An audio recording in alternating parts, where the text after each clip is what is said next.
about spaceships. No, I am the star. Yoda! All right. Baby Yoda! Whoa. Baby Yoda goes away because he's green. I think. I know, right? No, that's not it. It's that special software. It's because it only catches human shit. So. Special sauce. Yeah, I have to touch it. Yeah, my name is Rob, and that's Jason. He's making Star Wars. I'm Sketchcraft, and we are going to talk about some Star Wars impersonations. I ruined the show. And really quick up front, Star Wars in game. His daughter has learned how to play the Star Wars theme on the clarinet, and he's proud. Good work, kid. Keep it up. When I was a kid living in National City, I told you I moved out to Sweetwater Road. Right, it's a road that leads right up from Plaza Bonita Mall. Sweetwater Rob's what they called you. I would go. It's this big hill. I take my bike, and I had no chains, so I would just go down the hill and then right into people's lawns, right before I hit traffic. And there was this guy's lawn I hit into, and he was practicing the Star Wars theme on his tuba for band.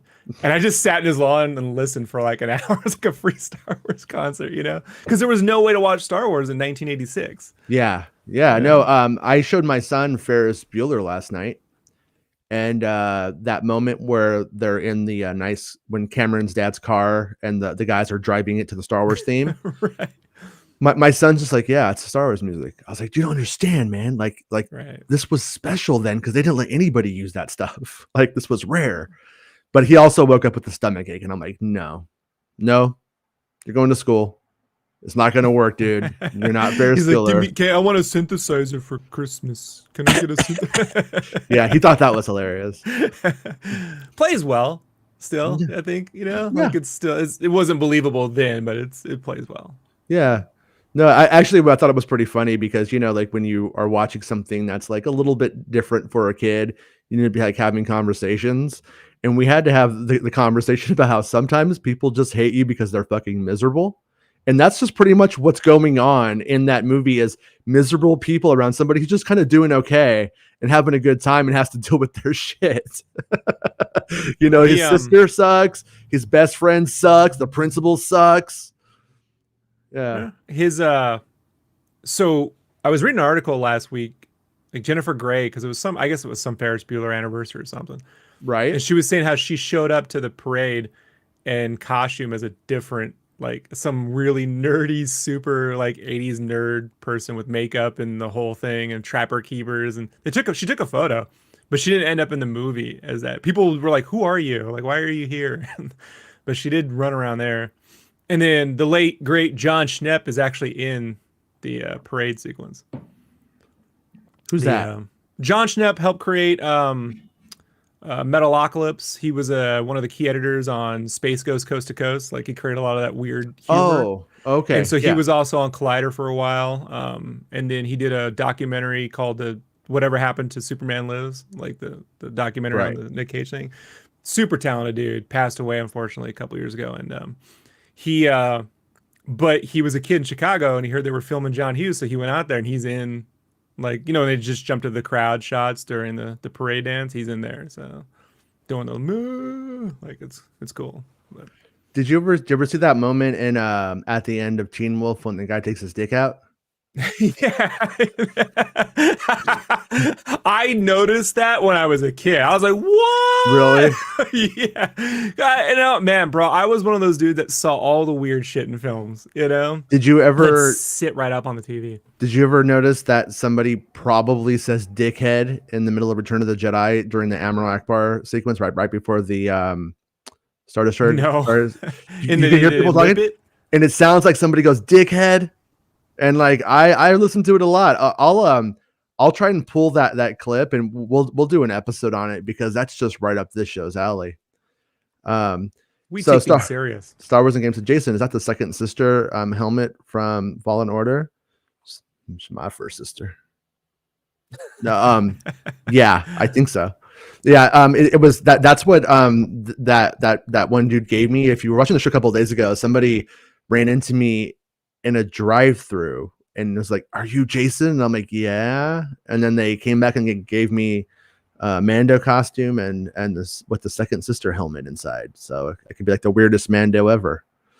But yeah, By the way, I looked up that costume. I think I'm going to give it to Jesse. I think Jesse wants it, but um, super good. It doesn't come with the helmet though. It has no Mando helmet, and I guess like it's like $200 to buy it, but it doesn't come with the Mando helmet.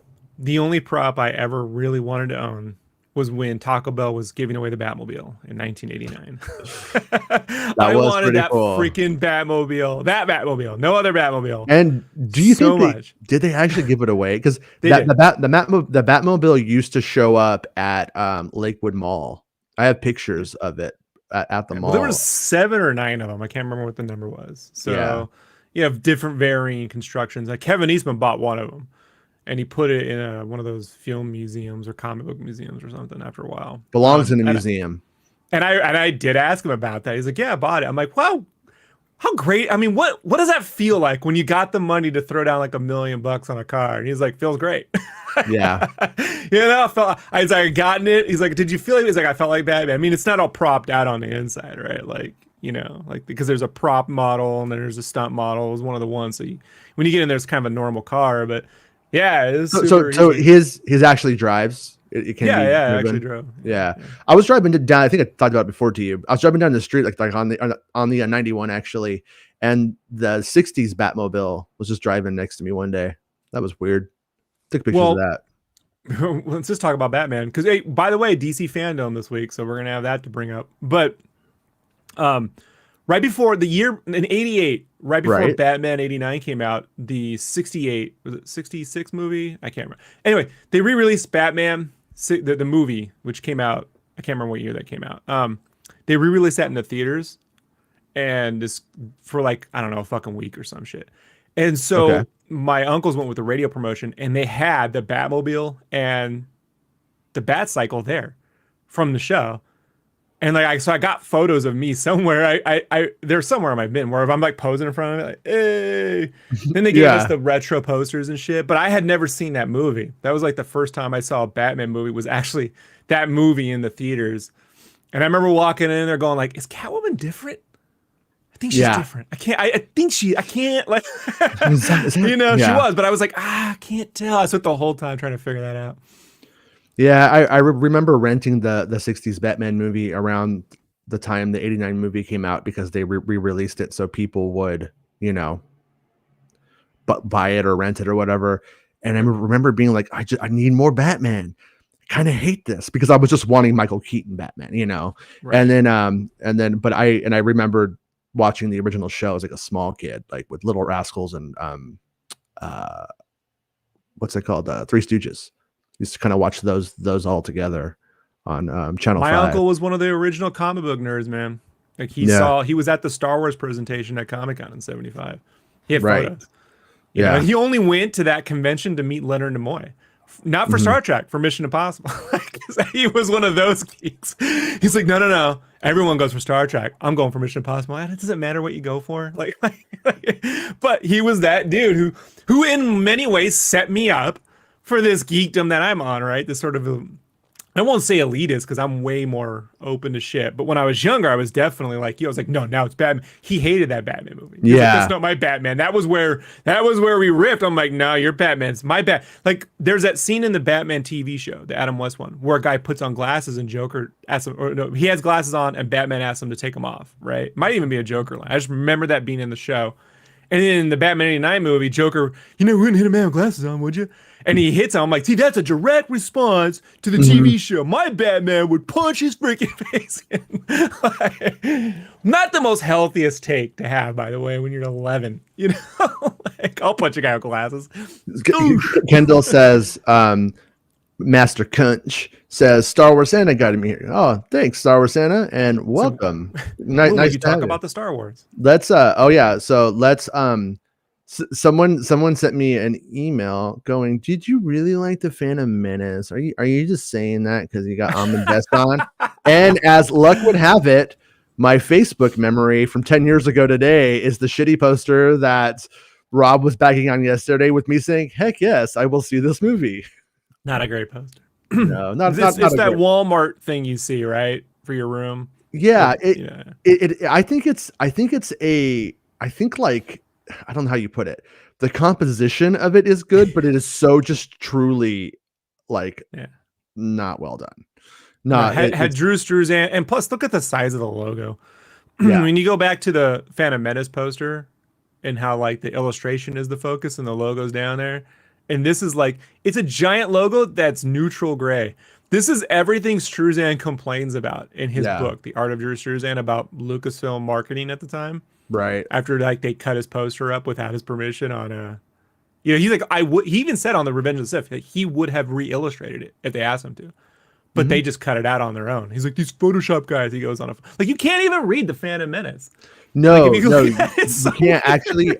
When it wasn't, when I didn't zoom in, I didn't actually remember it said the Phantom Menace there. Yeah, and it yeah, and it's also weird to see like episode after all of the current marketing of film titles that we've had, like we never saw episode 8 marketed as episode 8 or episode 7. And so it's even weird now to look at that and see that, which is strange because that was around longer, you know. But and my only really complaint about that 3D thing is that 3D wasn't much. I mean, I was hoping the pod race would have been the deal, right? I was just showing up for that, and I was like, it's just lukewarm 3D. So it's a bummer. The 3D on for the pod racing on Star Tours, way better. Oh sure, yeah, it's a whole different game. It was but yeah, Attack of the Clones and Revenge of the Sith did a much better job. They like were able to enhance it a lot, and they wanted to go back and remake the Phantom Menace. They were gonna redo it after they did 2 and 3. Lucas was seriously considering it, but then sold it. So it is what it is. But 10 years ago today, I was happy to see this poster for what it was. Man, we were so excited making the merch for that. We were doing all the shirts, and everyone was like, I got the Darth Maul shirt. So they thought they were going to have the shirt. Right. You know, and then they told us no Jar Jar Binks because I tried. Yeah. I'm the guy with the Jar Jar shirt. I wanted that and couldn't get it. And so I tried to do a Kidster shirt, and they were like, just stop. just do the ships and Darth Maul and the droids and stay away from characters. They're all just stop it. He's going to be in the Obi-Wan Kenobi show as a main character. Don't blow your load, dude. It never went beyond a sketch, but I shit you not. I actually took which I knew they would never prove, but I took the Hulkamania font and I put Kitstermania. Kitstermania. And I only got one laugh in the room. Everyone was like, what is this? You're wasting your time. So, all right. Yeah, no, I mean, that's like kind of in a big way with the Phantom Menace at that time. Had they embraced hipster irony and those kids being 20-year-old hipsters now, they would have sold some shit. But they are not smart all the time. Yeah, like if they had painted Anakin as a tech, Silicon Valley tech genius. You know, so, I was laughing at this picture that I took today because I was not actually taking a picture of the craft services table at stuff at the Mandalorian set today, but it actually just happened to be part of another picture, and I cropped it, and I'm like, this looks funny because it looks like I'm actually like hiding in a tree, like I'm Fletch. Right. And so anyways, yeah, they are about to start filming season 3 of The Mandalorian down at the train yard. It's ready to go. I would not be surprised if something was shot today, but as of this morning, nothing was being shot yet. And usually you start in the morning. You usually I don't think you see like midday shooting start. Usually it's morning and nothing at the end of the day, as opposed to stuff at the end of the day, nothing in the morning. So, but who knows? But yeah, so if you ask my opinion, based off of my empirical evidence, I think that they are going to start filming tomorrow. That's my guess. So what you're saying is, as of right now, the below the line people are working. Yes, right. And we got tents set up out here, right here. This is for like costume changes, and this is also where the director may watch scenes from like an editing bay kind of situation. You know, like where they can see what they're filming and stuff.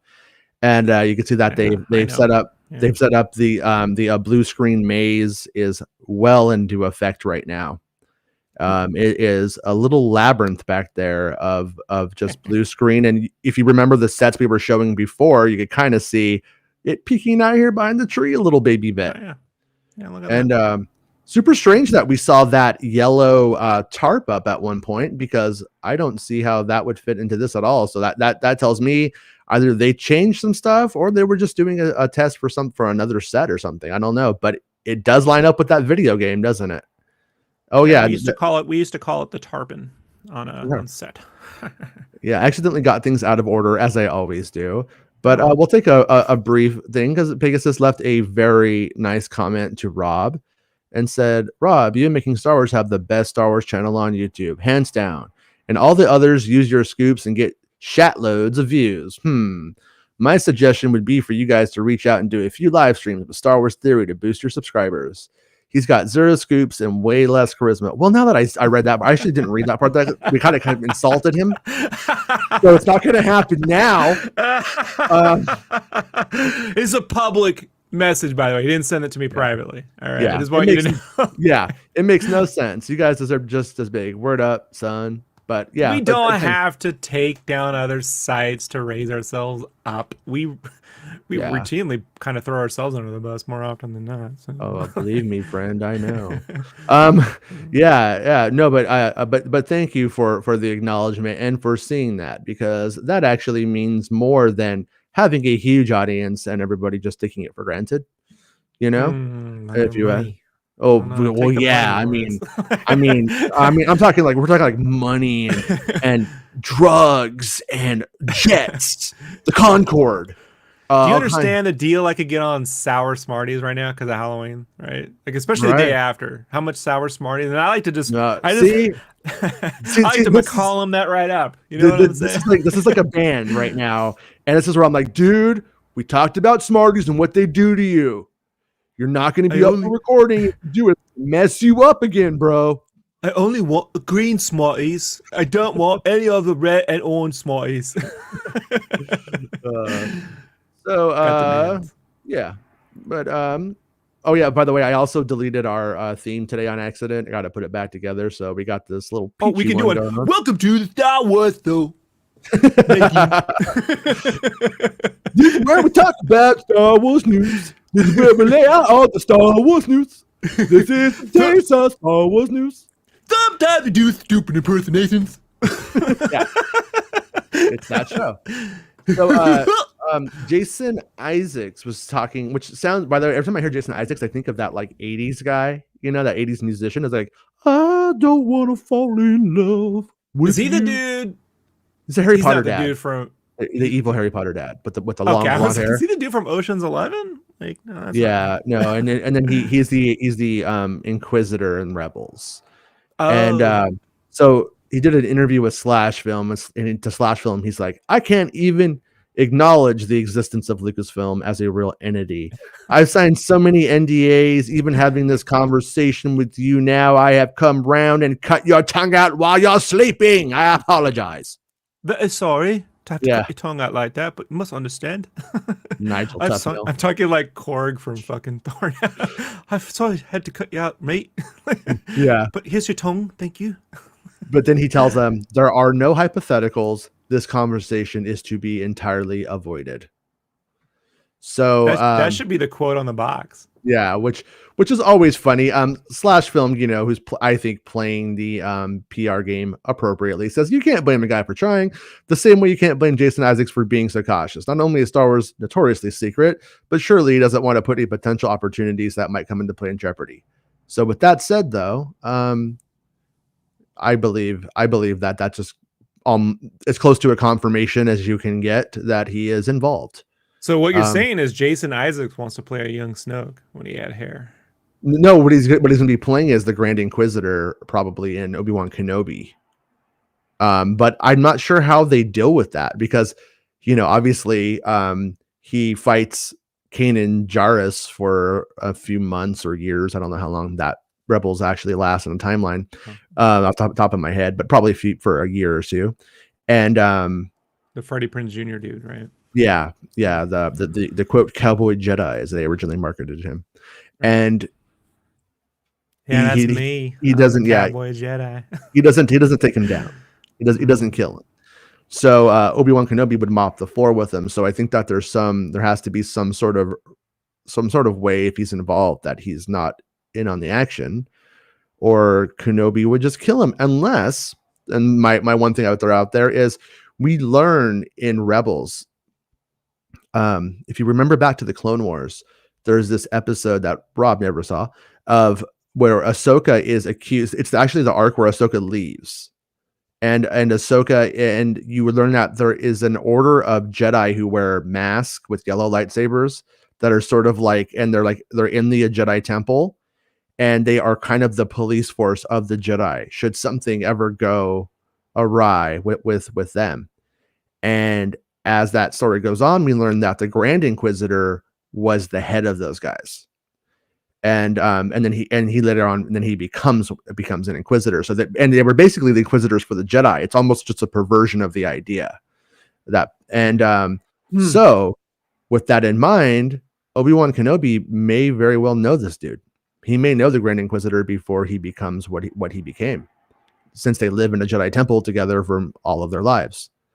And so there could be a conversation there. I keep looking for that. I want to know, is there a conversation of when these Inquisitors come after him? Because these Inquisitors, as far as I know, to the best of my knowledge, for the most part, aren't always just they always seem to be Jedi who were turned, and not like an Ezra Bridger who was just like, I'm gifted, well, become an Inquisitor.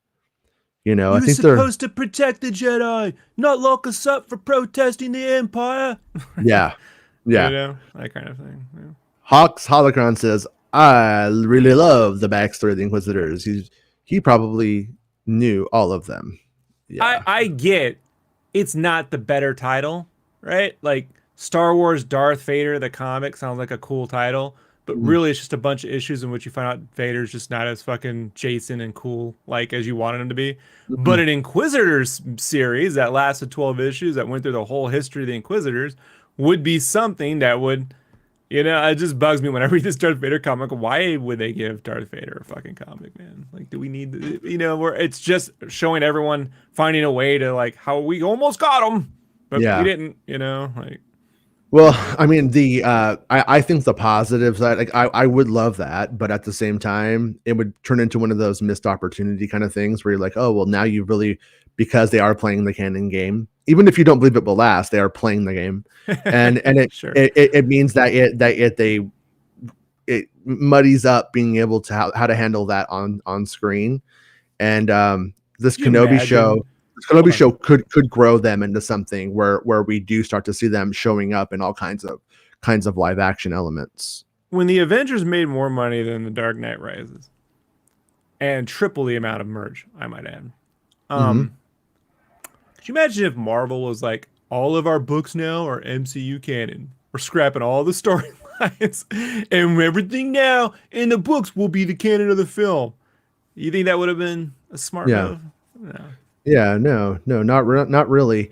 I think it's the fact that it's like everything's so licensed out is where it's where it falls apart.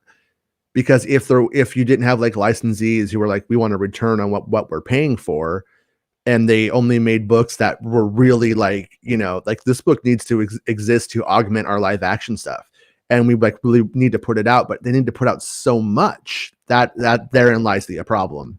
I don't think it was a bad idea if you were optimistic about what a publisher is going to want in return.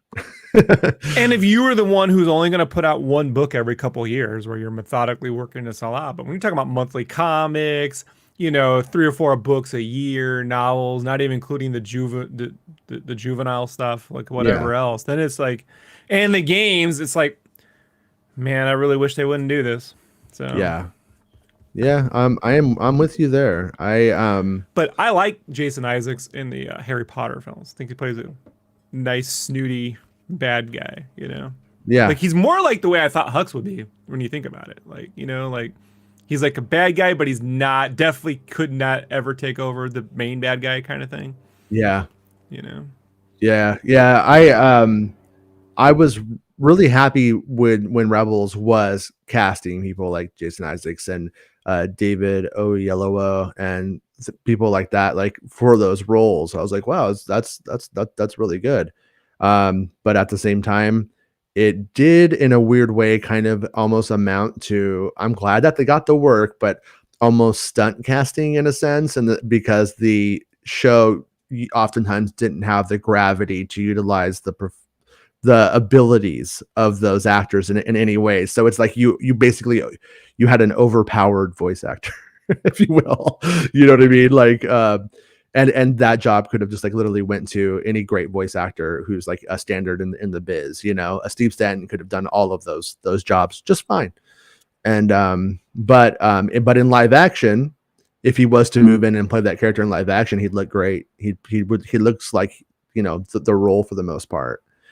And then in David Oyelowo's instance, he's a black man, and the character's white, so he can't even jump to the live action version on that guy without it being very like, okay, this makes the Saw Gerrera changes look like nothing.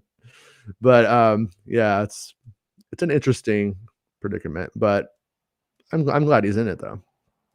So we got a new Boba Fett little thing from that Bring Home the Bounty jazz that's coming, and it's a new promo image of Boba, and you can see like the twin sons of Tatooine and his new palace, Boba Fett's palace, as it is known after Return of the Jedi apparently now.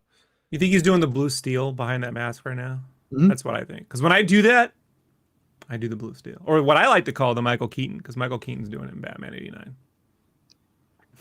I think he's straight up duck lipping. He's doing the Instagram attention duck lips.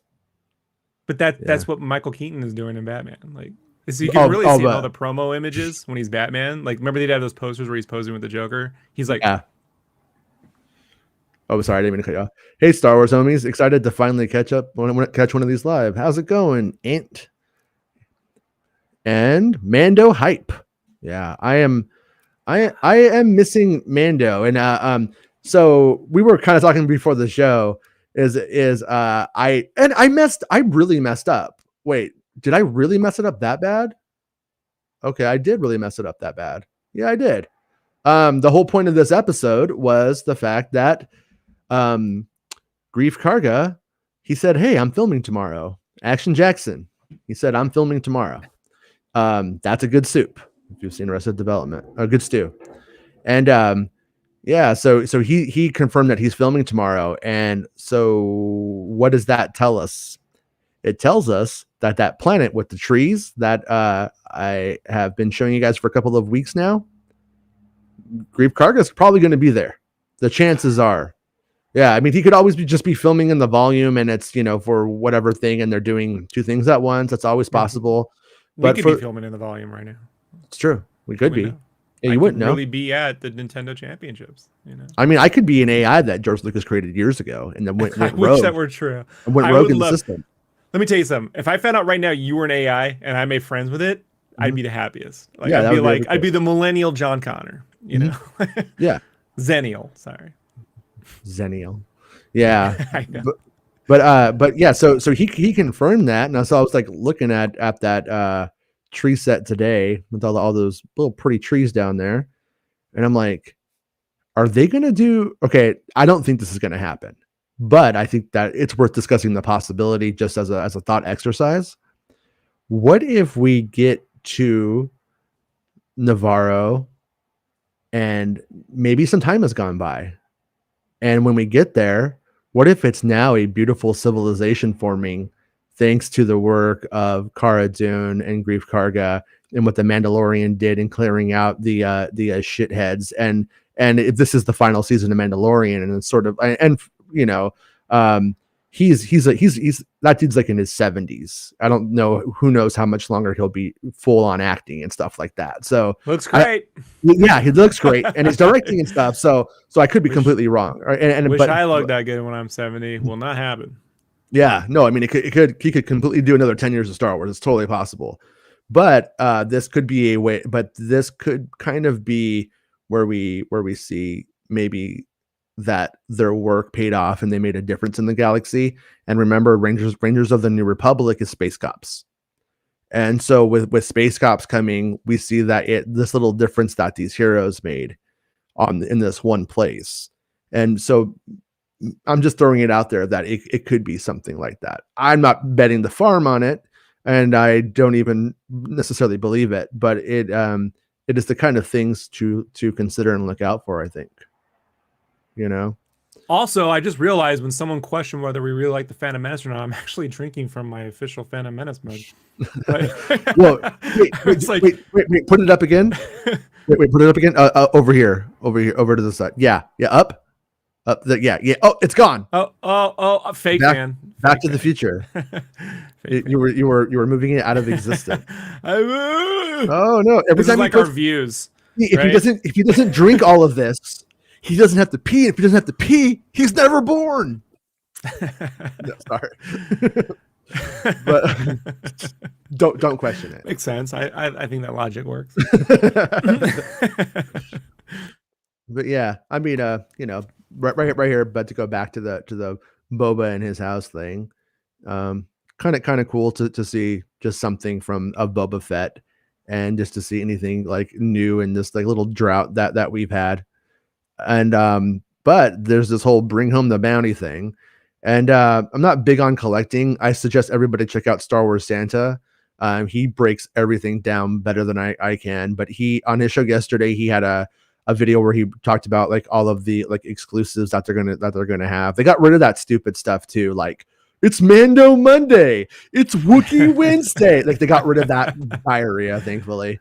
And it's like, so it's this like bring home the bounty thing, which is a bit hokey, but it's at least like it's better than it just being like, I don't know, October, buy 8 of everything, says Disney, or something stupid like that. All I did was sit there and think Thursday, Ithorian Thursday. Ithorian Thursday, hammer those prices home, friends. And then that little image of him running in Bad Batch, right?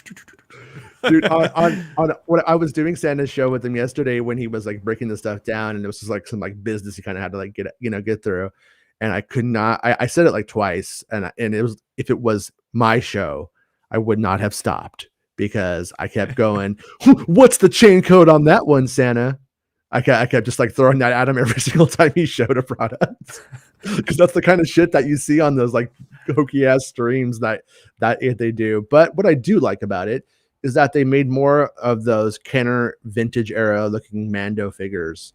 And I'm kind of all about those. I haven't bought any of them yet. I wanted to, but I haven't bought any of them yet, but I kind of want to get some, but I'm fighting the urge to consume stuff. I like to watch the movies. I don't need stuff personally, not knocking you guys who do. But I am like, yeah. So like, but I do want those. There is that one's a hard one. It's a hard one to fight. The only thing I want right now is for them to finally get past this supply issue and get me my Razor Crest. Last year. Santa was saying that there are huge supply issues in the world right now, and toys at Christmas are going to be screwed. So Christmas is canceled. Yeah. The Biden canceled Christmas. Just watch. Biden did it. Fauci! See? Sorry. That's what happens when the Democrats come in. We can't ship our toys on time. That's our whole plan for world domination. but supposedly, if you are buying toys for kids, you want to, and there's specific things that they must have, you might want to get on that, especially if it's Star Wars stuff. Oh, and they made Ahsoka lightsabers too. That was buy them Fortnite skins this year. All right. Easy. Do it. Whether they play it or not. Star Wars in Game says Boba selfie in front of his new place, setting trends in a galaxy far, far away. Pretty much. Mr. Pemberton, the other Jason. I am a fan of the vintage minis. However, limit my action figures to Marvel and Ghostbusters for now. But it makes me excited for Star Wars toy collectors. Yeah. Me too. And I'm like just like glad that it exists, because if I don't decide to throw down on it now, and I really do want it in 2 years, it'll just be around. And if I want it in 2 years, which is when I'll probably get it, if I do still want it, it'll probably be like really cheap because everyone will be like pretty over the hype of it. Is the Micro Machines guy still alive? No, he talked so fast he blew up. He exploded. Because if he is, man, I would love them to do a new line of Micro Machines Star Wars and just bring him back. And actually make him a character in Star Wars. Like, you know, like give like a promo. He's a promo guy, but ends up in the movie somewhere. That's classic Lucas. He would have done that. No, it was pretty weird because the Star Wars Micro Machines line was super successful. Yeah, I bought them. When Micro Machines, nobody gave a shit about Micro Machines anymore. It was totally done. It was that the Star Wars line was so cool in that scale. And I feel like it just moved over to Hot Wheels stuff and that kind of jazz. But it doesn't really translate over in the same way. It's like not as fun. And they should bring that stuff back. What they need to do, though, is bring it back in bulk so you can get a sack of stormtroopers and a sack of battle droids. You know what I mean? Like a carbonite chamber full of fucking. You pop it open and all these fucking troops come out. Not just like one ship. You want a bunch of starfighters. A bunch of. That's the power of the minis, is you can have a bunch of them. Yeah. You know, and they can sell little stands that you put them on and arrange battles and shit. And but what they'll see is these cost 1 cent to make. If we sell them for $10 a bag with 4 in it, oh my God, we're gonna be rich. Mickey's gonna get a new pair of shoes, and yeah, it's sad. Like the gold, like the money. So I want a lightsaber, maybe a couple of hats and shirts. I should probably send this list to Star Wars Santa. Yeah, right.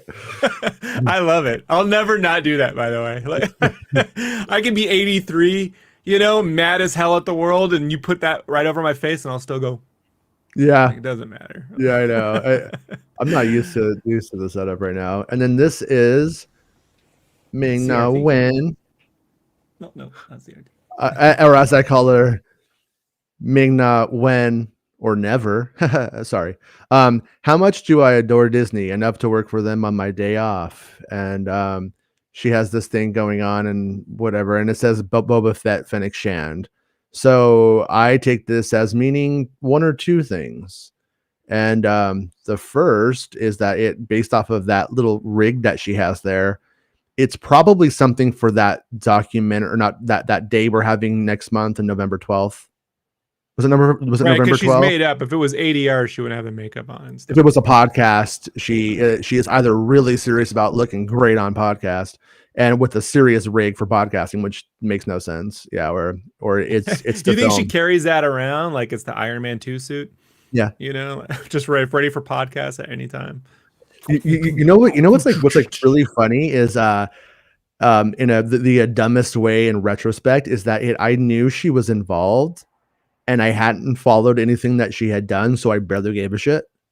Mm-hmm. And then I was just like kind of exhausted and never wrote a story about it. And then they like announced her at like D23, and it was just like, yeah, whatever kind of thing. Oh, cool. It's the lady from, what was it, Marvel? What was that? Agents of S.H.I.E.L.D. Agents of S.H.I.E.L.D. Yeah. And it was just like, and everyone's like, okay. But like looking back on it, I was like, wow, she's actually like really become a very big part of all of this stuff. She's actually the character I thought, the bounty hunter. What's that bounty hunter's name from Attack of the Clones? It ended up being a shapeshifter for no fucking reason. I thought that's the character. Sam Wessel. Sam Wessel. I thought that's the kind of character Sam Wessel would be, like a right hand of Boba. You know, like a Robin, like a Batman Robin situation. Yeah, and that's probably essentially what they're kind of doing there. You know what I mean? They're probably being like, yeah, this is why wouldn't they do that? I wouldn't go to have a hot chick running around who could kick your fucking ass. Like, and then he either, you know, and then he kills her because she goes to spill in Attack of the Clones, though. So I just like how he's given her robot legs, so if she acts up, he can just take away her fucking foot. Or she's got a robot tummy. She can't get pregnant. Yeah. Oh, sorry. Whoa, that got weird.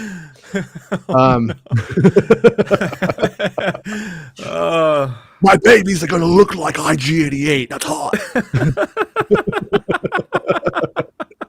Turns out Boba Fett never got any sex education whatsoever. He has no idea how this stuff works. We're gonna call them Boba droids, not battle droids, right? Jason says Star Wars Micro Machines were so dope, especially seeing the Shadows of the Empire ones. Yeah, and remember they had the one with George Lucas as a TIE fighter pilot. And Jason says, Ming Na whenever but he was just a want. little dot in the fucking thing, but we told the people that dot was George Lucas. That dot's George Lucas by 2. Yeah. Worth money by 2. One to open, one to keep closed. Remember that. One for Marsha. One for Marsha, one for you. Yeah, then Lucasfilm put this image out that you sent me, Rob. I actually hadn't seen this one. This might be related to what Santa covered yesterday, but it's like, oh, here we celebrate Lucasfilm being 50. All right, Lucasfilm is gonna get a convertible, and then a 20 video, more years, Lucasfilm can apply for Social Security benefits. Right? They're gonna need it. No, they're not ever gonna need it. And then right here we have a video game, and then that's clearly the Book of Boba Fett coming out.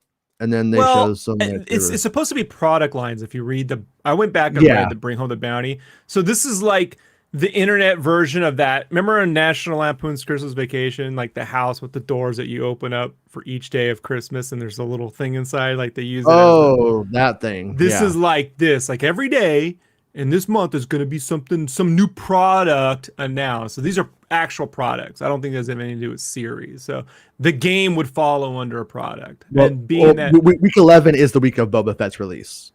Right. So maybe it's a Boba Fett statue, or or the labs, the Hasbro Labs is doing some Book of Boba Fett with the fire spray or the slave. We don't know. So like one of those fucking. It could just be like that. Because that's when I was looking at the lightsabers. It's like it's gotta be toys.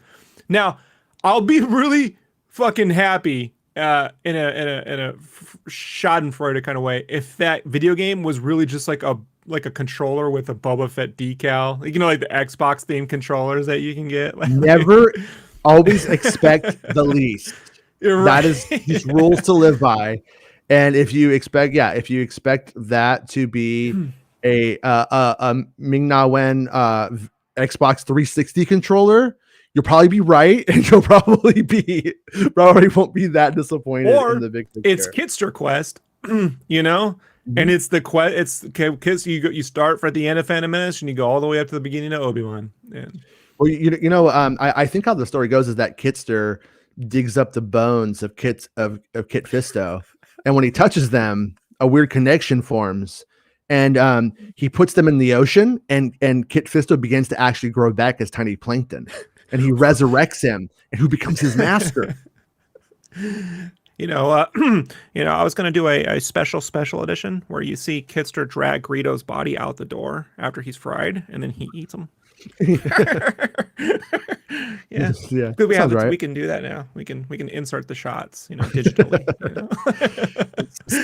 Now Lucas to start showing up at ILM making demands. I mean, who doesn't like barbecue, right? Everybody loves barbecue. That's so dumb. Okay. So. I just see Greedo's feet being dragged off the camera. Yeah. And the next scene, it's Kitster and Warwick Davis just eating barbecue, and we have to put the pieces together. Well, so if that does end up being Kitster in the Kenobi show, at the very end, though, you're just going to see this like kind of plump outline with the 2 little tentacles, and he's all, "Name's Wald." And it's like, it's Warwick Davis on like somebody's shoulders performing Wald as a big guy. He's growing up. What? Yeah, man, I forgot. So what? That's a little mess. So is that a permanently little person like Greedo, or does that Greedo grow up and we? No, that's just a kid Greedo. He would have grown up. Okay. He would, because it was like the same as Kid Greedo that Anakin beats the shit out of. They just replaced them.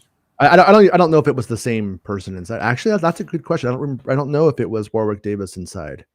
See, if they were gonna throw Greedo in that movie, it would have been great if it was Greedo, but then Anakin and him just like talk shit all the time, or they're out there after pod racing just shooting stuff in the desert, and Greedo can't ever hit nothing, Yeah. Yeah, or yeah. I liked that the cutscene made it like in my head that actually did happen. Like, it's ridiculous, but I like it, and Greedo's ridiculous, so I'm cool It's with in it. the book. The book is canon. Well, they unfortunately not. The I book know, is but yeah. yeah. They're like, oh, whatever was on screen in the book is canon. Oh, It's shit. like at that point, just say that it's not canon because that's a given. If we saw it on screen, it's canon. It's almost like ducking that it's not canon, right? It's a sleight of hand trick, because if only what's on screen in the book is canon, then it And doesn't what's on matter. screen is canon. Yeah, If what's I on know. screen is canon, I it's know. the same. Bro, Yeah, bro, so I dumb. understand this. And every I time know, I I hear know. them talk about it, I want to be Alexander Knox from Batman, and all I do is go up to Catholic. Is it true? The books are only the canon, just so I can constantly get them to say this stupid shit over and Yeah, over again, Like, because it's the dumbest. No other franchise has done this. This yeah, is unique to Star Wars. This is a unique, dumb position to be in. yeah. The closest I can think of is pro wrestling when like what happens on TV is the storyline, but when they're doing the same fight 3 times a night from Rockford, so and so Colorado up to Kenosha, blah, blah, blah, blah, blah, then that's not really the canon. It's the TV that's the canon. That's the closest I've ever seen this. I'm gonna say saying everything in a book that's on screen is canon and the book is canon is the same as calling pro wrestling pro wrestling. Have you ever seen juvenile wrestling? Trust me, you want the pros doing this. uh, thanks for the super chat, Jason. You don't have to do that, but I do appreciate it, man. It's very nice of you.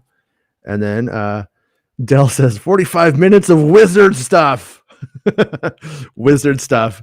It's called Star Wars Kenobi Wizard stuff. The wizard stuff legacy. Do you not see my background? Hmm. Yeah. What's it from? I don't know. The I don't know. Wizard. I don't know, man. I lived it. Wizard. No.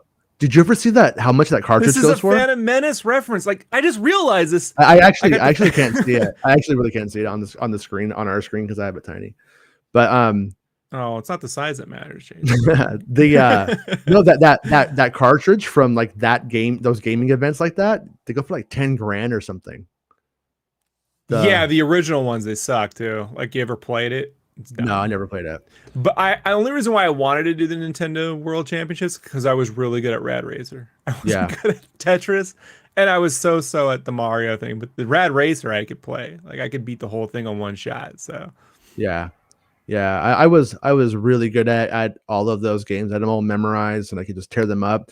And when the Wizard movie came out and the kids would play, it actually ruined the movie for me. That the kids sucked at playing the games and like how just stupid they were. And like when there's a scene with what's the dad's name? Is it like Bo Bridges? Bo Bridges and yeah, Christian Slater, and they're like playing. He's like, I oh, know I he's just moving. wanted to, yeah, I really wanted to like pick up the seats and start tearing the seats off the floor as a child. I was like, what is this? And I was My like, dad used to go, it's just there to sell the toys, and he'd go to Rambo to watch him use the guns he'd want to buy. What's the fucking difference? what's the difference? Yeah, dude, I Yeah. I remember I remember as a kid getting this I think it was called Initech, and it was like it was an Uzi, and it shot goo that was like red blood. And so That sounds about right. and it was badass. It was like and it would, and but I remember having it in some of the Rambo toys, and then at night on the local news, you would just see like mass burnings and people digging holes and stuff, like burying like it was the Beatles records after John Lennon said he was bigger than Oh, Jesus. this country has no problem with burning fake guns. It's the real ones we can't. That's Yeah, exactly that's exactly what I where I was going with it. And then I'm like, and then I remember the big street cred was if you had the green light or sorry, the gray light zapper and not that red one that because they changed it about we had that the gray time. one, yeah. Yeah. We had the gray one. Yeah, the gray one was cool. Then they made it red, and I was like, and by the time they made it red, no one was playing that shit anyway. They weren't making those games anymore. Well, you couldn't buy the zapper separate at launch. It was only with the mega pack, but my dad pre-ordered it at launch and it was like 6 months later you could get the Zapper. And so we had the Zapper in a separate box. It had its own styrofoam Yeah. case and the whole thing. And my dad was a big gun fan, so we had like Hogan's Alley, you Yeah. know. And then All gunmen. yeah, and then well, I know my dad only bought Hogan's Alley. You gotta understand, we only had 3 games Mhm. for 7 years. Right. Like the only time I got to play a new Nintendo game was if my friend at school would somehow let me borrow it and I could sneak it home. And my dad didn't want me to put anyone else's games in there. My dad was so fucking weird, dude. Like, he Yeah. let all this go the minute I moved out the house. Like it was just he didn't want me having fun, Jason. I'm not taking it personal, but it was just me. Did you just not want me having fun? Well, Well, I mean, based off of the fact that his idea of parenting was you put a kid on a cot, I think he just thought he was doing yeah. was like that's what you do, maybe. It's just, I mean, that's why I'm like, I think Mando treats this kid better than I think in his own room. I mean, Yeah. you know, whatever. But Yeah. Grogu eats. Grogu definitely has it. Probably has it better. but back to these game things, like I said, I just assume it's some generic fucking game product, and I seriously doubt they're gonna announce Jedi Fallen Order 2 at that date. Those announcements tend to be decided by publishers, not the licensor.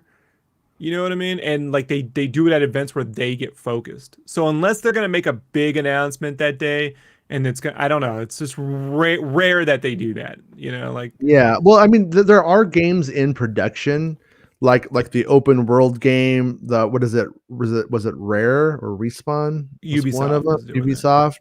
And there are these various games that are we know are in production, and what they are officially is not known.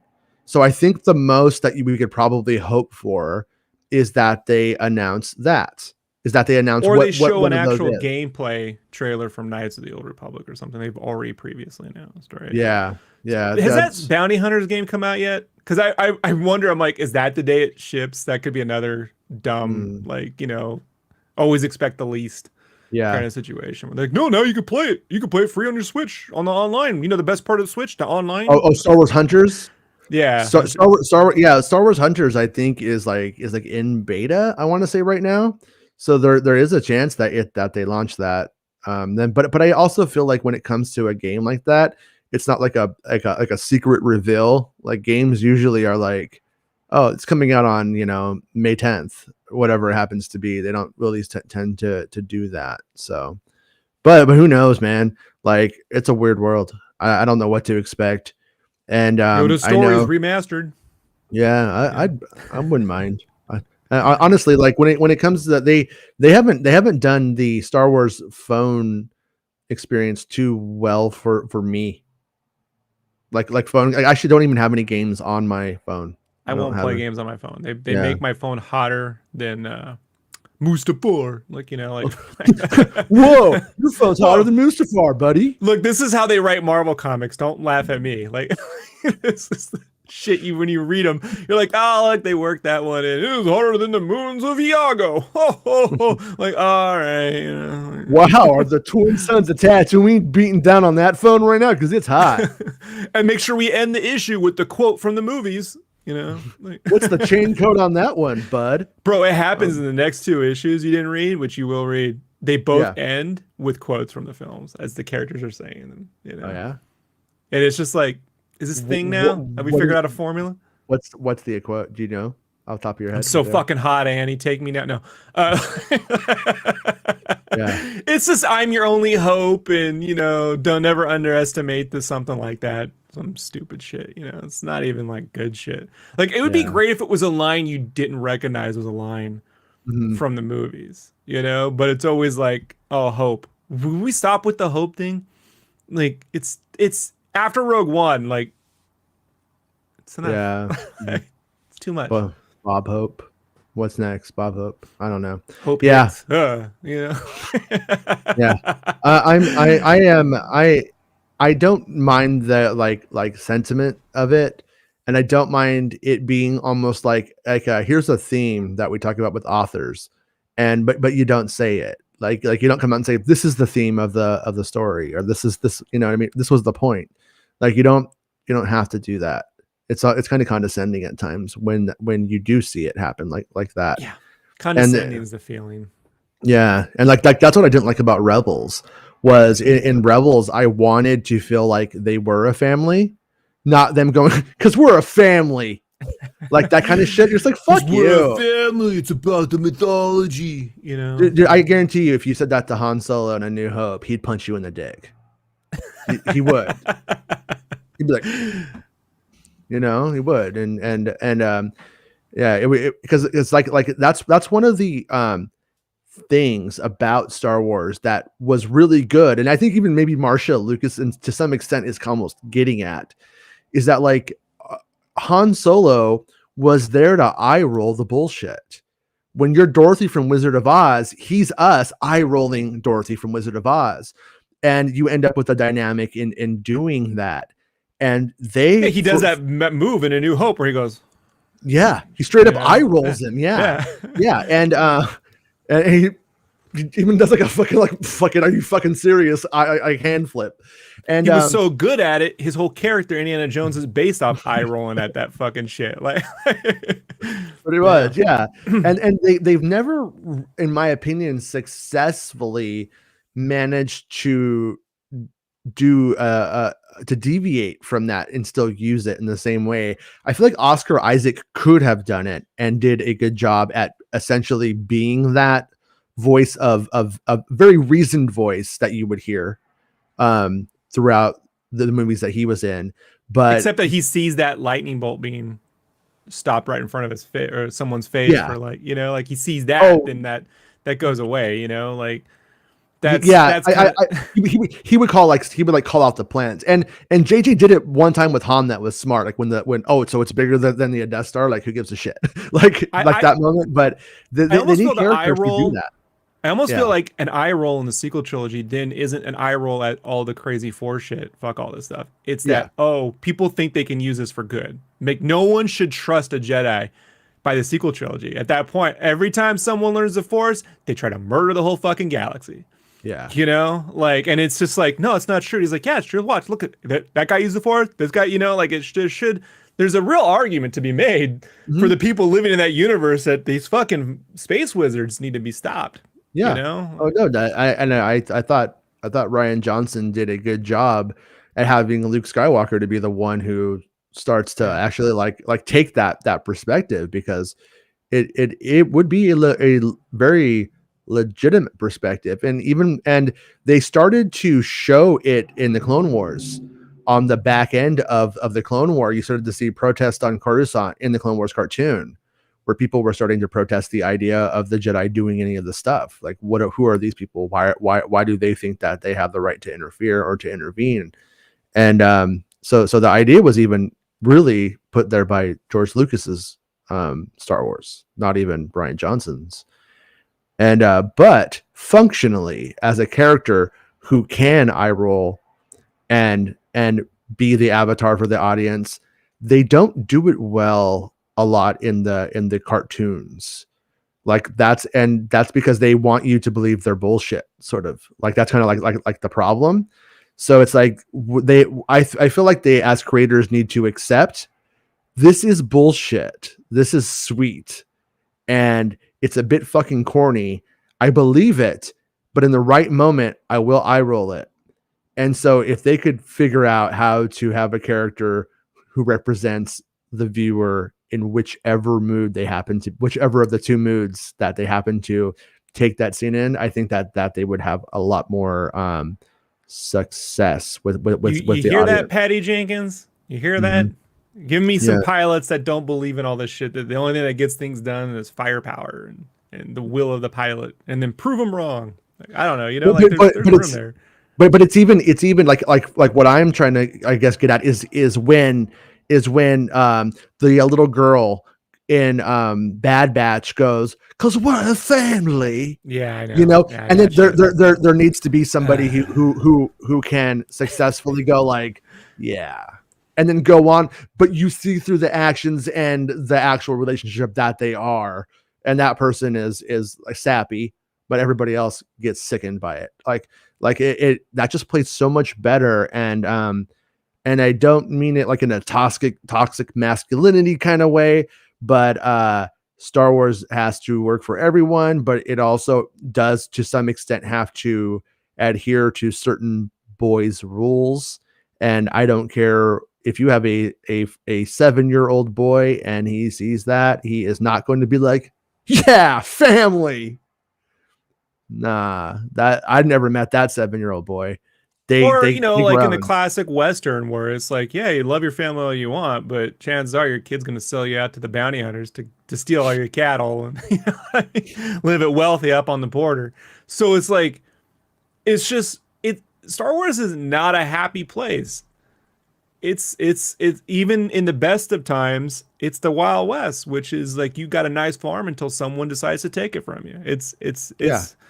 It's it's very apocalyptic in yeah. I would every never sense. want to live in Star Wars. Like Disneyland Star Wars is fun, but real Star Wars, hell no. Like it's Mad Max with spaceships essentially. So.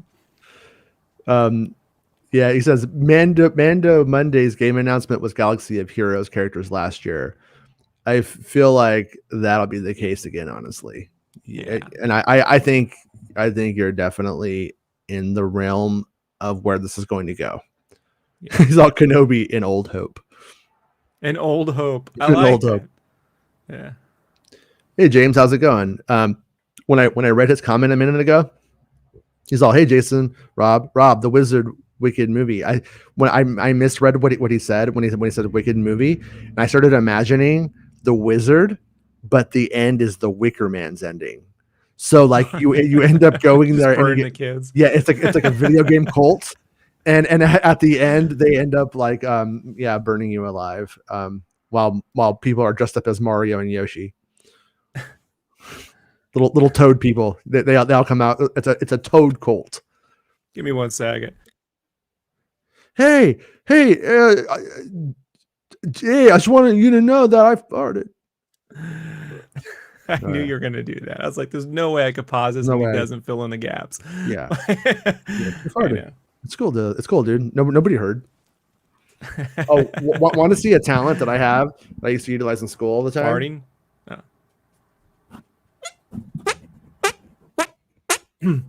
Yeah, we used to like we had to sit with our hands clasped, and we would sit, and this other kid in class could do it. I was in the back, he's in the front. And I'd go, the teacher would be like, "Who did that?" And then he would do it. It was pretty fun. I could never make the noises, so I just yelled out "fart" one day. Like it got way more laughs than the kids would make the noises. And that's when I learned, obvious humor works. Yeah. I like that the person who got mad about jokes the other day, when they see me making hand farts for like 10 seconds, they're just gonna be like, "I'm never watching this shit again. I'm out. I'm so out." Star Wars Santa is more serious than this. Yeah. But yeah. So I never got to be in the Universal Nintendo Championship. Never got to be on Funhouse. Never got to be on Double Dare. So, and where is that shit today? Just pointing that out. Where is it today? YouTube, yeah. It's on my hard drive, and I leave it on repeat on holidays. That's what I watch most of the time. Video Power was my ultimate dream. When Video Power went from a news show to a game show, I wanted to be on Video Power more than anything in the world. Was that the video game show? Well, at first it was just a kid who talked to you, like a smart ass sassy kid who gave game tips. That didn't work. So season 2, they turned it into a game show where you played games against 4 of the kids, and at the end you ran through like a JD something was the host. Yeah, you ran through like a little like fake game store, and you'd stick games onto your fucking chest. Right, they're all Velcro. Right. There was like 7 games available. They just repeated them. So one guy would win like 4 copies of Madden, or like fucking, like copies of Gyromite. Enjoy. Yeah. It was never a lot of cool games. It was mostly like licensed product. So if you like Batman, great. But then there was like, you win Tecmo's Revenge. Like, great. Fucking Jesus. But it was the only way I could conceivably get a Neo Geo. Because you could win a Neo Geo on that game show. Yeah, I knew there was one guy who had Neo Geo, and he never let anybody come over and play it. He was a jerk. He was that Dude, good. it's so expensive. I don't blame him. I can't risk one friend fucking this up. And Those then games still go for $1,000 a pop. oh yeah, no, Yeah. yeah, no, they're super expensive. They, was that one game? Was it on Neo Geo, that game with like the cowboys? It was like a cow, it's like a live action like video thing, and like No. the cowboy. Which one was that? The It was Sega CD. it was Sega CD. Yeah. God, yeah, that was so shitty. Yeah. But No, Neo Geo didn't have any full motion video games. It was just it was the same. There's the same tech in the system as in the arcade.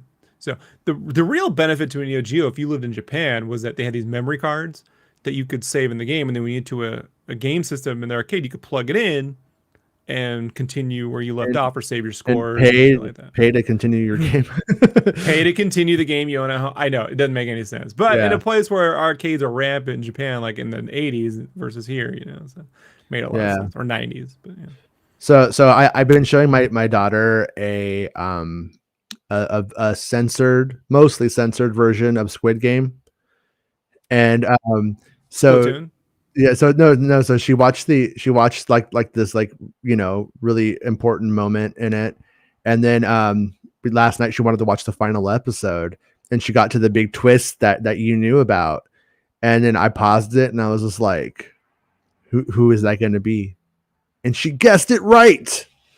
And I was like, okay, maybe this isn't as good as I thought, because if my 6-year-old daughter is guessing the twist, maybe I was just complacent. But I thought it was funny though. Whoa, you just like, It's auto frame, so it's like I gotta go split. like this way, and it will Whoa. auto frame me. See, Yeah, that's not me. That's the auto frame. That's pretty cool. Yeah. Huh. Fascinating. Power. When you have a GTX card, you can do whatever. Or RTX card, you can do whatever you want. But think about it right now. If you sold out that card, you could probably buy like DeLorean. It's probably good, good $4,000. The most cost-effective car ever made. Right. Man, I'm gonna buy one someday though. I heard video card. No, yeah, that yeah. DeLorean. But a DeLorean someday. I'm gonna buy one. I have to buy one someday. But I think that I could be wrong. I think they were putting like Dodge Neon engines in them or something for like way cheaper, and it was like not breaking down as bad. I would rather own an Ecto 1 than a DeLorean. Yeah. If I had to choose one, I'll survive any accident in an Ecto 1. I guarantee. I will rip right through them. As a kid, my grandfather worked at Shell Oil like his whole life, and he was deaf from it. He could barely hear anything because they didn't make him wear earplugs for like years. And then but after retirement, or he retired, he had a heart attack, thought he was going to die, and then never died. Lived to be like 90 something years old. And but so what he started doing is he started like painting in secret, painting houses. And that was like off the books under the table. Right. Yeah. And so I would get picked up for jobs all the time by him, and canvassing. Yeah. And he would but his paint truck or his paint car was an old ambulance. Used to be an ambulance, and it had enough for the ladder in the back and everything, and it looked just like the Ecto 1. Someone has to have an Ecto 1 that paints houses and drives around, right? Although that's not a travel friendly vehicle, not like now. Now it's probably worth a bunch of money, I would imagine. I don't know though. Right. I don't know shit about cars. There's a artist named Dave Alvarez. He did like a lot of the early work on the new Space Jam movie. He's a really good animator, and he has a really good like Looney Tunes animation style. I think he lives in South America, so I can't remember if it was Brazil or where. But he's a big Ghostbusters fan. He bought an Ecto 1. He's been restoring it the last couple years, and he got it up to like finished form. And you're like, fucking genius, man. I wish that was the one thing my dad was like, you're too accident prone. You can't fix cars. And I was like, I would just build an Ecto 1, if I had the chance. That would be cool. So he says, Daisy just did an interview for an audiobook and mentioned she met Kennedy several days before. Probably just to catch up, sure, but still would like to think there's more of Ray's story down the line. So what I would what I would surmise is that I don't know if they would meet. I mean, I don't know if she lives in the United States. I don't know. And Kathy Kennedy happens to be in England and was, in the UK for something and was like, let's catch up. I mean, it could be anything like that. But I also don't know if it was for a super secret Star Wars project, if she would mention that she had any kind of meetings with them at all. But I also, by the same measure, Daisy Ridley is going to, I think, be with Star Wars forever. I really do. I think that this post Star Wars career hasn't been pleasant. People, she's Rey, and it's like just like Mark Hamill was Luke, and Mark Hamill went to theater for a while, did Elephant Man, went and became a voice actor. And then that's how he was able to continue on with doing what he loved. And he would do acting. I remember he was in The Flash as a bad guy for a little while. Kind of looked like Cockknocker in a way. And wait, I can't hear you. The Wing Commander games. Wing Commander games, yeah. Yeah, so like really, really interesting things, but different things. And John Boyega too. I hope things work well for him, but it does seem like Adam Driver and Oscar Isaac are going to be the two breakout stars of the sequel trilogy, if you will. And Donald Gleason seems to be doing fine, but I don't know if he's ever going to be like a leading man material kind of thing. You know what I mean? But he's a working actor, sure. And but Rey and Finn, like he should have been he feels like he should have been one of those Fantastic Beasts films by now. Probably will be. I mean, his dad's Mad Eye Moody, so yeah. But yeah, I really would not be surprised if we see a ton of Finn and Rey in the big picture, and there is that whole time when I think the actors do get sick of making Star Wars stuff, making Star Wars me and everything. And they go and they want to try other things. And then if the opportunities don't really come or the opportunities aren't any good, then I think they begin to appreciate working on Star Wars projects again. Like Mark Hamill, he appreciates working on Star Wars projects, but there was a time when he wouldn't have wanted to, but would have made more for sure. Yeah, I think if Disney didn't believe in the characters or have future plans for them, then you wouldn't see actors and actresses dressing up like them at the park and introducing all the kids. They would just have removed them and filled it with Imperial stuff. I don't care if the canon doesn't match, they wouldn't care. They just would just put Vader and Luke and Leia running around and you'll who cares? They would just move on with it and let the ride be, oh, that's the sequel ride, but then eventually we're going to build the OT ride over here and then the prequel ride. They would just adjust plans. They don't have any problem doing that sort of thing. Just like they shoved Johnny Depp into a Pirates of the Caribbean ride, even though it had fucking nothing to do with that movie in any way, real shape or form, but they didn't believe in the Eddie Murphy movie, so he didn't see Jennifer Tilly getting put in that ball. If that movie took off, I guarantee you, in that ballroom, Jennifer Tilly's head would be in that ball to this very day. So like that, that's just what they do. So I always look to like what they're doing at the park as a sign for what they sort of believe in and don't believe in, long term. Hence why like Cars got at Cars Land, because they will never get rid of cars with bubbly eyes because it worked. We may not like the films, but that merch.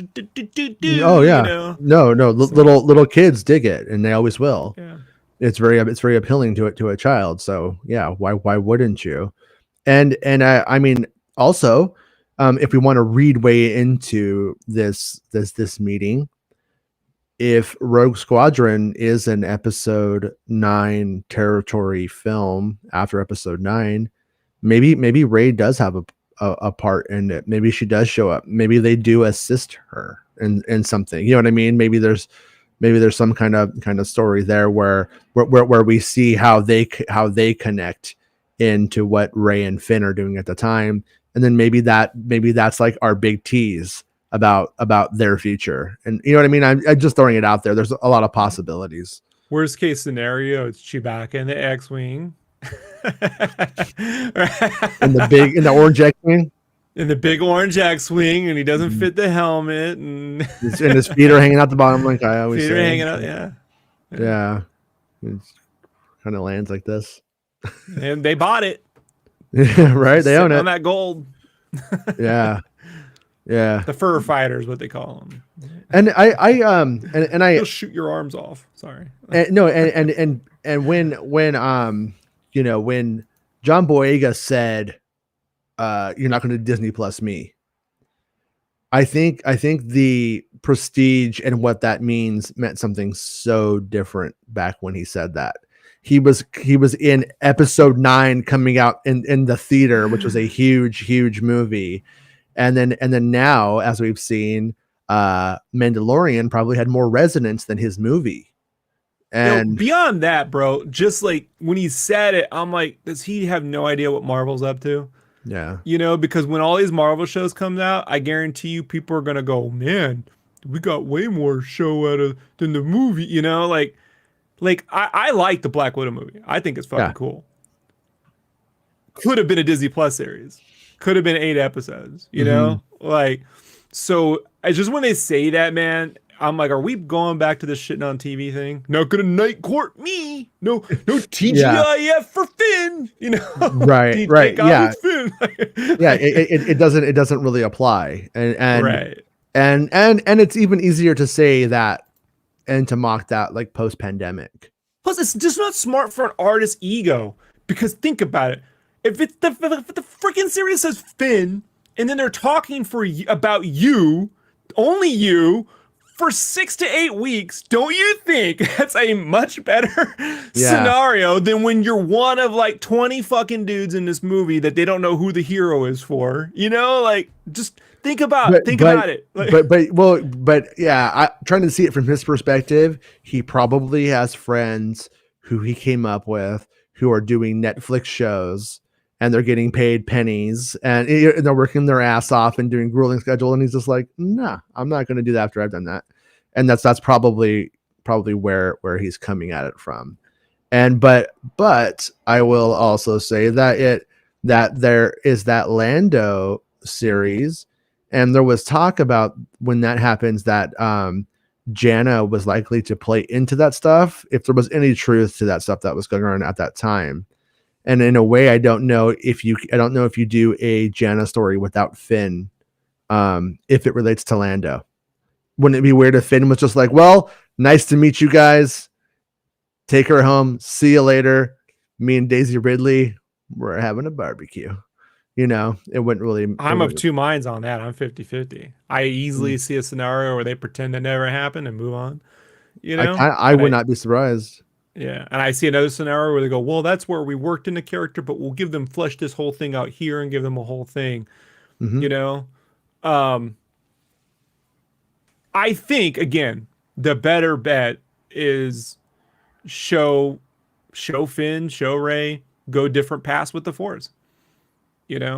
Not rivals, but different for the because I just don't see a thing where she's teaching Finn and he's going, yeah, that's right, the Force. Yeah, I just don't see. They seem to have two different like enthusiasms about the whole situation.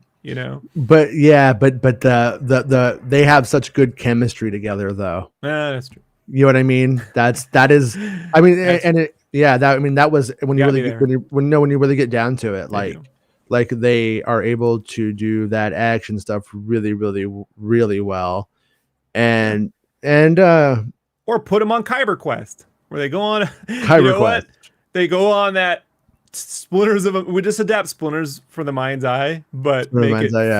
Finn and Rey, right? And Yeah. like a Snoke clone or some fucking weird Palpatine. How many? Are there still Palpatines running around? They theoretically No. could just be a bunch of weird, aged Palpatine clones. No, they did a good job. One of the things that they did do a good job with in what they did release from that 9 stuff was that Palpatine himself was barely able to keep himself alive, and the son isn't an exact clone of him. So Matt Smith still could come back as some weird Jorah Seaboth yeah, kind of situation, right? Yeah, I'd say it could happen. Yeah. Matt Smith as a Sith Lord in a Splinter of the Mind's Eye sort of, loose adaptation because it's not, more of an Indiana Jones, this, uh, Kyber hunt thing, would be, I need a lightsaber, eh? I don't have a crystal. I know where there might be a crystal. Then they go off, Yeah. So, Yeah. it's a No, whole thing he there. would he would make a good he'd make a good Plagueis because he kind of looks like that alien, like the Mune, I think they're Yeah. called. He kind of looks Yeah. like one. So it would kind of work. But Yeah. yeah. They go But back to Dagobah and it's that cave. We never really dealt with it. I mean, yeah. Sith, and there's 4 Sith ghosts in there. And, Yeah. Yeah, and I want them to do I really do want the story to be about how Rey and Finn make a new Jedi Order and Yeah. how and the frictions there and then how it happens because if that was 10, 11, 12, that would truly round out the whole thing. If in the first trilogy the Jedi because right now we left off in the same place as Return of the Jedi at the end of 9. At the end of 9, there might be a Jedi Order someday. Like it's the same. I just don't want the movies to deal with this amount of character stuff and kind of get through it in like 3 minutes. Mm-hmm. We just live in a different world now where that doesn't work. So I want them to do it on Disney Plus, and then when the big threat shows up, that's what the movies are about. Yeah. Because it's just too much character work to shove into, and the music when they were like movies are more like music videos now. Remember that in the 80s and 90s. Mm-hmm. I'm like, it's because they're trying to shove in a bunch of shit in fucking 90 minutes to 200 minutes. And, the more crazy the world is, the harder it is to give the character stuff. Because as I told you, it's that balance. You can have a crazy world and simple storyline or complex storyline in a simple world. Okay? Mm-hmm. Like you can't, if you try to do both, you better be fucking Kubrick because it's super fucking hard to do. And sometimes Chris Nolan pulls it off with Inception and then don't pull it off with Tenet. You know what I mean? Like it is super hard. And I think Star Wars benefits in simple storylines in terms of what you're watching, that little chunk, but over the long time, complex. When you try to shove a complex storyline like The Phantom Menace, where he tries to shove all this world building and this complexities and nuances, it is super hard to balance. Yeah. So I just think that's the benefit to having Disney Plus. But if it had to be, I just think the dude will totally backtrack on this Disney Plus thing. No, me too. I don't. Yeah. I also think that when he was saying that stuff, the future was much brighter than what it is now. Unless he's doing, you know what I mean. He didn't know what it was gonna. For all he knew, he was gonna be like the next Jack Ryan or something. Like you know what I mean. What if he's the next Rocketeer though? Yeah, right. Like I wouldn't be against it either. I'd be for it. Yeah. So that was the first person I thought of when they were announcing the Rocketeer, sequel or whatever. I was like, but I do want him to just like keep playing Finn. I mean, realistically, and I like him a lot. I think he's really good. I don't, but I also like, I don't feel like for instance, if I would say if Adam Driver only ever did Star Wars, I think that would be kind of a loss to indie films. If Daisy Ridley and John Boyega only do Star Wars forever, that's cool. I think that's fine. I think that's good. I feel the same way about Mark Hamill. Yeah. No, other than the Joker, that's it. Like I can't peg a performance. Look, Wing Commander was fun, but Yeah. No, I am with you. I'm with you. And like, but only Harrison Ford in Star Wars? No. Yeah. There are some actors that are just happen to be very unique and can do a hell of a lot more. And for them as artists, Donald Glover has great range too. Yeah. Until he did Solo: A Star Wars Story, and then you didn't hear from him ever again. No, just kidding. No, he did I did feel like that really did dampen shit for him. He kind of got quiet. Like he had the big hit, and then the movie kind of bombed. And but he'll be back. He was smart. He didn't go around bullshitting or talking shit. People love that character now. Like his again, a successful reinterpretation. Like I don't know, man, dude. Like I just wish we're getting that series, but I don't know when. I don't know how long. Yeah. I fear it's one of those ones that just gets canceled and they never bring it up again. Yeah, it's possible. Um, Knowing what I do know about Disney itself, though, and how they read demographics and shit like that, I don't think they're going to want to throw away the one Star Wars show that they have geared towards black audiences. You know what I mean? I really don't, but I also think that it's kind of it was one of the ones that was very early in development when it was announced. So Yeah, when is that happening? like Is the probably really just an agreement with the actors. You yeah, know, like yeah. literally that's it. Because if we haven't heard one director talk about, we've heard more from Acolyte than we've ever heard from Lando. So We know there was a I can't remember the filmmaker's name because he was kind of new to me. Um, but there is a filmmaker who was announced by the trades as having a movie, and I believe the Lando show is that person's project. So is it a movie or was it changed to a show? I think it was changed to a show probably. But yeah, but we'll have to see what they do, because Disney learned a fucking lot about about selling their stuff to people with Black Panther. They're like, oh really? Oh, you black people like superheroes too? Oh really? Are you I guys know it's serious right now? ridiculous. It is And so because all my friends, better late than never, all I the friends guess. I ever made outside of I had no friends in Lakeside, but when I leave Lakeside, in which was primarily a white country neighborhood, but when I Uh-huh. would go to National City, City Heights, I'd have friends of color, and they were my only friends because they're the only ones that watch Robotech and read comics. All my white friends were fucking like Joe Men, Joe Men, Joe Men, Joe Men. You know, you a Niners fan, you a Raiders fan. I don't fucking care about football, man. Like, they were the only friends of my friends, the only ones who cared about Star Wars. You know, they liked Han Solo and Boba Fett. That was their fucking deal. It was like Boba Fett, and so it's just a giant nerd market that they've completely ignored because there's a systemic Hollywood bias against it for some dumb fucking reason. Yeah. That angers me to no end. So it's frustrating. It's frustrating. I wouldn't be surprised if during less tolerant times that you would just have either this reality or the idea that white parents would get mad about their kids looking up to black heroes.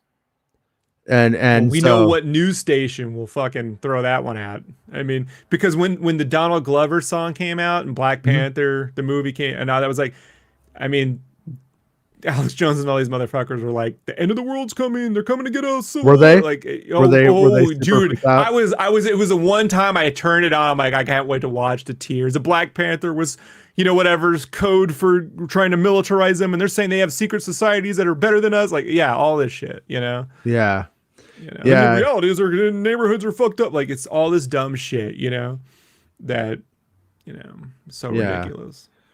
Yeah. I kind of I thought it was interesting when they implied, or I think pretty much confirmed, Lando as a bisexual character, because I also am conflicted about it, but not for the reasons that I think are bad. Is that the number one? It's like, okay, good, fine. That is very much a reality, and represent that. And Lando's a good place to do that.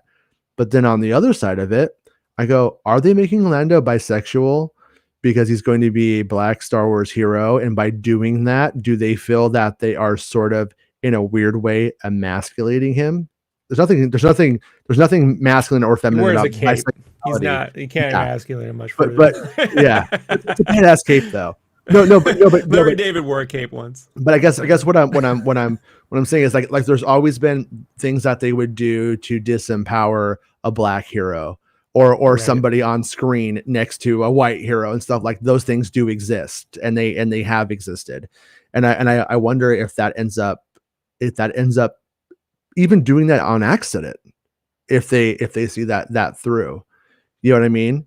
Does he seem like less of a threat to a white heterosexual dude in Arkansas if he's bisexual? I've never been in those I don't rooms, know. man. I've Yeah. never been in those rooms, the Ned Beatty room from Network. You Mhm. have messed with forces of nature, that Mhm. that shit. They exist. I mean, I know I know they exist from like the way I've encountered it has been through stores telling us, well, this doesn't sell. Like I have heard that shit since the day I started in t-shirts in Yeah. 2005. I tried to put Black Panther on a shirt. First they told me it looks too much like Batman. I'm like, he's their character. You know, like Yeah. they've already gone through. People ain't Batman. You know, like he ain't got no cape, he ain't got no fucking bat symbol. You know, let's put it. How about this? Let's put up all the fucking African imagery that's in this comic that goes with it, and they'll fucking definitely know it ain't Mhm. motherfucking Batman. And then they go, well, it doesn't sell. You know, and I'm like, mother doesn't fucking sell. And I had to sit there with my art director is African American. My fucking best friend at that place was Black American, and they were just like. You know, and I was just like, mother, this is so. And then it was women. And we went right into the fucking. I had to remove Black Widow from every Avenger. Oh yeah, you told me about that before. Yeah. And then I put the art up once because I drew this fucking. I didn't get to draw it the way I wanted to draw it. It doesn't look the way I wanted it. They made me draw in this fucking style. So I posted it and I put the wrong one out. I put the Wolverine one, right? Because I didn't think about it. And a pretty prominent artist, right, was like, motherfucker, you're trying to cancel. This is the first time I heard the cancel. You know, you're trying to cancel Black Widow. You're trying to take it out. You're trying to. I didn't. That's the shirt that exists on the shelves. You know, like they told me to. You know, and he's like, you should put her back. I'm like, you fucking put her back. I don't want to fucking. Like, what am I supposed to fucking do?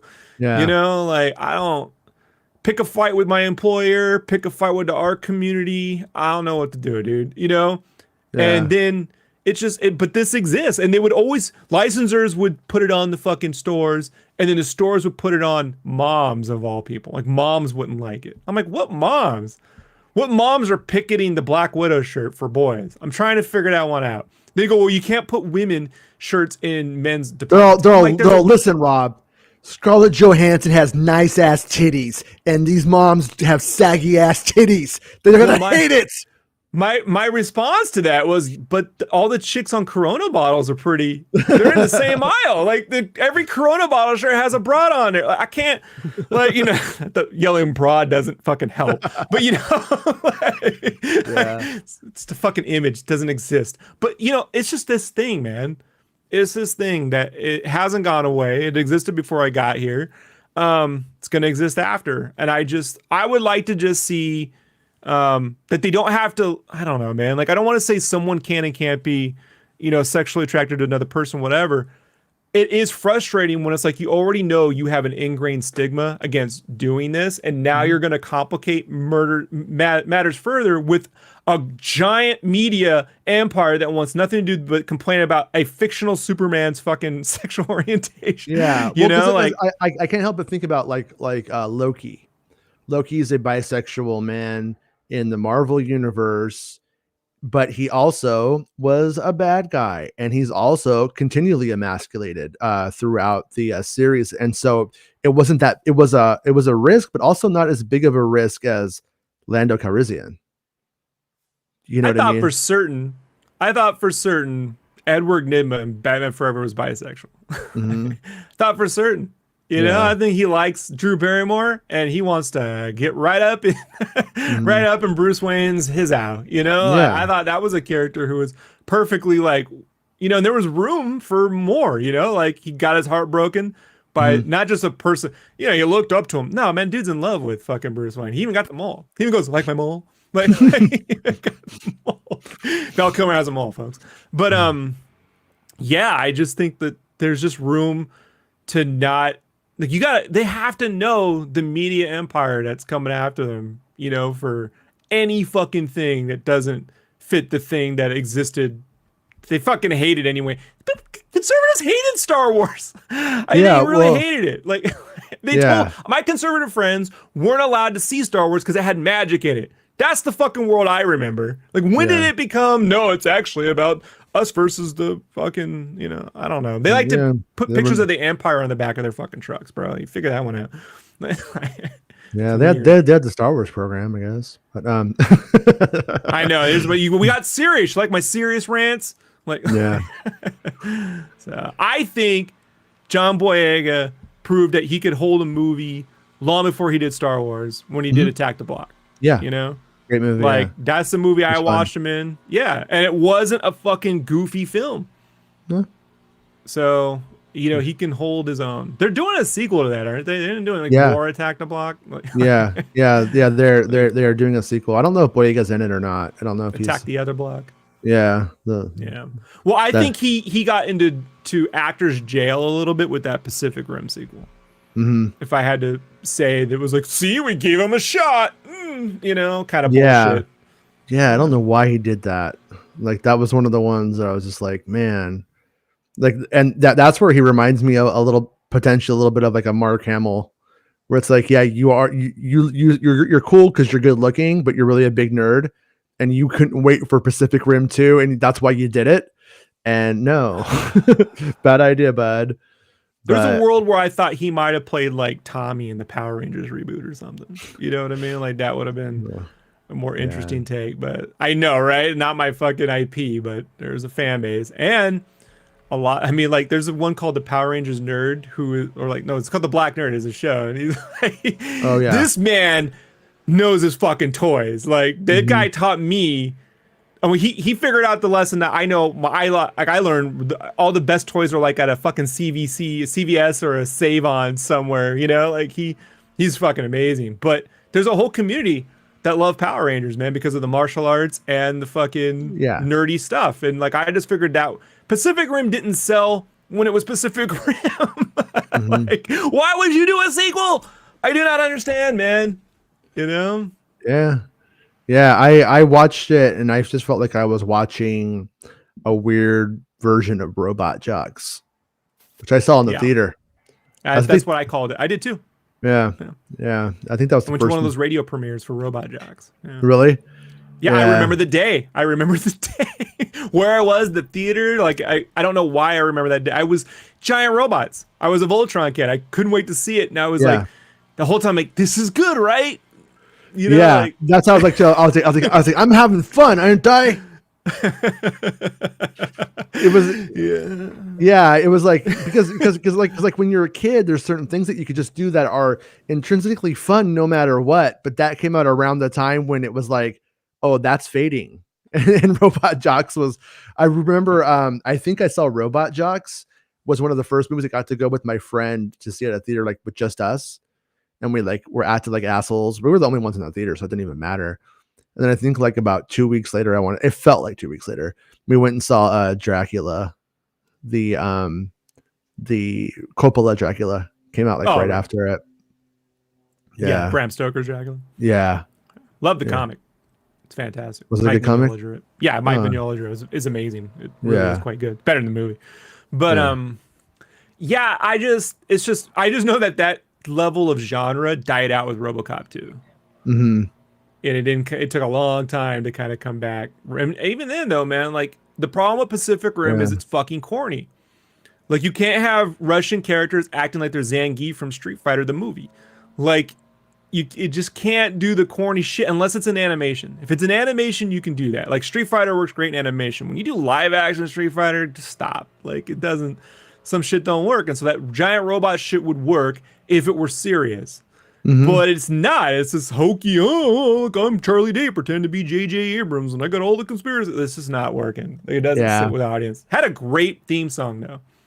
Did it? I don't remember. It's the same dude from Iron Man and Game of Thrones. Okay. He did that score. That soundtrack is amazing, but no one remembered. If you ever want like a motivational day, put in the theme to Pacific Rim. That'll get you going. Yeah, it's good. I might have a 3-word review, and that's Pacific Rim job. That's it. I know. I actually put that on a podcast when I did a podcast on it.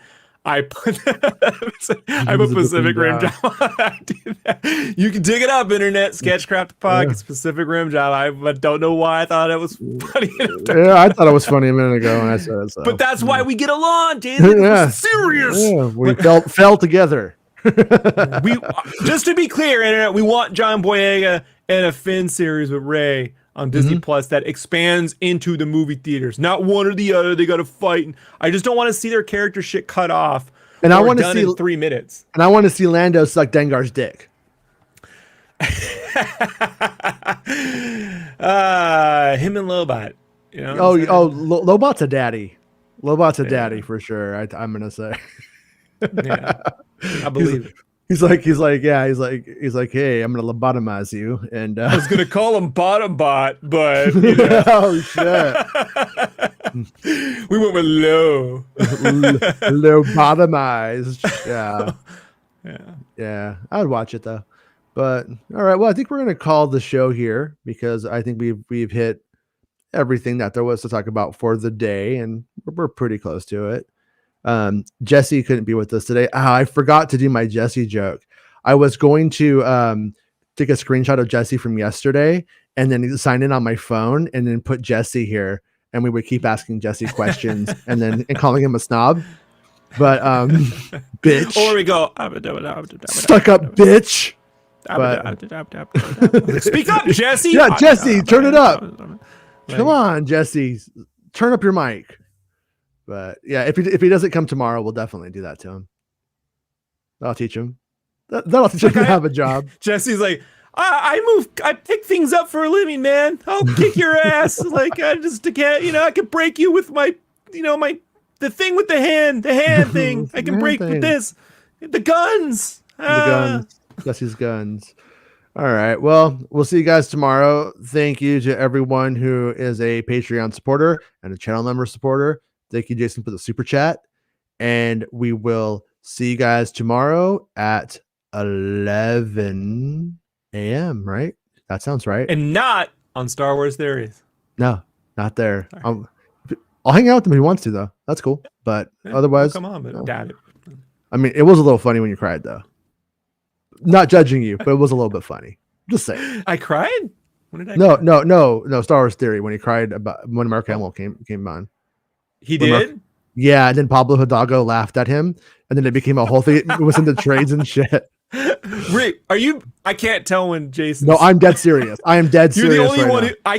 who my wife tells me she can't tell when I'm joking. Yeah. You're the only one who can I'm dead serious. He really did that.